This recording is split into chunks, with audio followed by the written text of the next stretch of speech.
जय हिंद दोस्तों।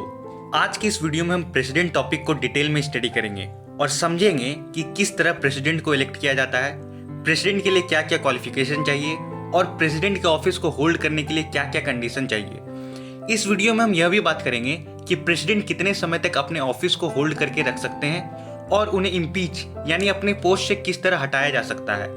तो सब कुछ बिल्कुल डिटेल में होगा, तो जुड़े रहिए हमारे साथ इस वीडियो के अंत तक। तो चलिए शुरुआत करते हैं आज की इस वीडियो की। तो प्रेसिडेंट को भारत का फर्स्ट सिटीजन माना जाता है और इन्हें यूनिटी और इंटीग्रिटी यानी एकता और अखंडता का एक प्रतीक माना जाता है। और वही अगर बात करें इनके इलेक्शन की, तो ये डायरेक्टली पीपल द्वारा इलेक्ट नहीं किए जाते हैं। ये निर्वाचक मंडल यानी इलेक्टोरल कॉलेज के मेंबर्स द्वारा चुने जाते हैं। इलेक्टोरल कॉलेज 3 तरह के मेंबर से बना हुआ है। पहला, लोकसभा और राज्यसभा के इलेक्टेड मेंबर से। दूसरा, लेजिस्लेटिव असेंबली के इलेक्टेड मेंबर से, जहां पर लेजिस्लेटिव काउंसिल पार्ट नहीं लेता है, सिर्फ लेजिस्लेटिव असेंबली पार्ट लेता है। और तीसरा, दिल्ली और पुदुचेरी के लेजिस्लेटिव असेंबली के इलेक्टेड मेंबर से। ध्यान रखिएगा, किसी भी जगह पर नॉमिनेटेड मेंबर्स पार्टिसिपेट नहीं करेंगे प्रेसिडेंट के इलेक्शन में। अब हम जनरल इलेक्शन में क्या देखते हैं कि एक इंसान सिर्फ एक वोट किसी भी उम्मीदवार को दे सकता है, और अगर वह एक से अधिक वोट किसी उम्मीदवार को देता है तो उसके वोट को खारिज कर दिया जाता है।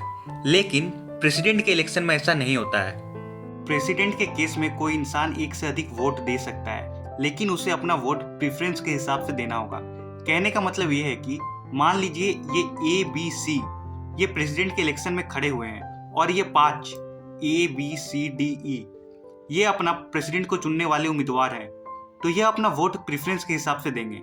जैसे स्मॉल ए ने अपना पहला वोट ए को दिया, फिर उसने सेकंड प्रेफरेंस में बी को वोट दिया और थर्ड में सी को दिया।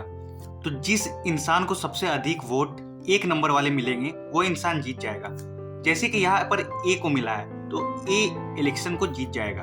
और मान लीजिए कि अगर पहली बार में हमें ये पता नहीं चलता है कि कौन इलेक्शन को जीतेगा, तो हम क्या करते हैं, जिस इंसान को सबसे कम पहला प्रेफरेंस वाला वोट मिलता है, जैसे इस केस में सी को सबसे कम मिला है, तो इसे इलेक्शन से बाहर कर दिया जाएगा और इसके जो वोट हैं ये आपस में इन दोनों को बांट दिया जाएगा। अब अगर प्रेसिडेंट के इलेक्शन के दौरान किसी भी तरह का डिस्प्यूट या डाउट एराइज होता है तो वह सुप्रीम कोर्ट द्वारा इंक्वायर किया जाता है और सुप्रीम कोर्ट का डिसीजन फाइनल होता है। अब कुछ लोगों ने इस इनडायरेक्ट इलेक्शन के मेथड को क्रिटिसाइज करना शुरू कर दिया, यह कहकर कि प्रेसिडेंट का इलेक्शन डायरेक्टली किया जाना चाहिए। लेकिन प्रेसिडेंट का इलेक्शन इनडायरेक्टली ही क्यों होता है, इसके 2 बड़े मुख्य कारण हैं। पहला, प्रेसिडेंट बस नाम मात्र का हेड है, पर उनके पास कोई रियल पावर नहीं है।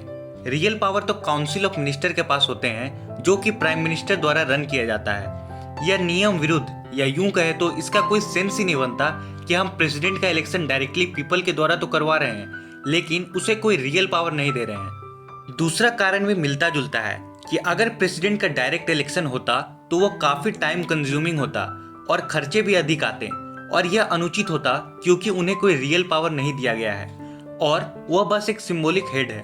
अगर आपने अब तक मुझे ध्यान से सुना होगा तो आपने एक बात नोटिस की होगी कि प्रेसिडेंट का इलेक्शन पार्लियामेंट यानी राज्यसभा और लोकसभा के इलेक्टेड मेंबर से और स्टेट के लेजिस्लेटिव असेंबली के इलेक्टेड मेंबर से किया जाता है। पर इसमें बस पार्लियामेंट को ही इन्वॉल्व क्यों नहीं करते हैं?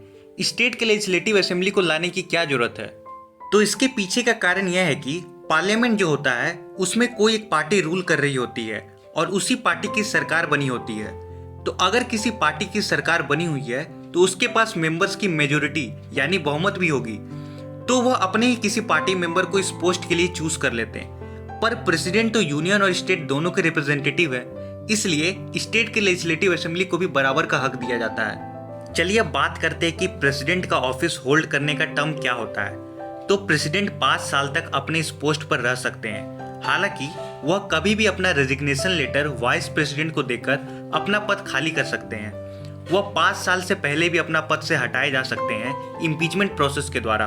5 साल पूरे होने पर जब तक नया प्रेसिडेंट ऑफिस का चार्ज ना ले तब तक पुराना प्रेसिडेंट अपने ऑफिस को खाली नहीं करते हैं। प्रेसिडेंट री इलेक्शन के लिए कितने भी बार खड़े हो सकते हैं। हालांकि USA में कोई भी व्यक्ति 2 बार से अधिक प्रेसिडेंट नहीं बन सकता।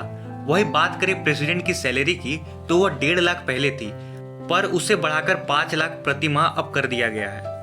जैसा कि मैंने कहा था कि प्रेसिडेंट को अपने पद से इम्पीचमेंट प्रोसेस द्वारा हटाया जा सकता है, पर इसकी शर्त यह है कि उन्होंने कॉन्स्टिट्यूशन यानी संविधान को वायोलेट किया हो। इम्पीचमेंट प्रोसेस किसी भी पार्लियामेंट्री हाउस से शुरू किया जा सकता है, चाहे वो राज्यसभा हो चाहे लोकसभा।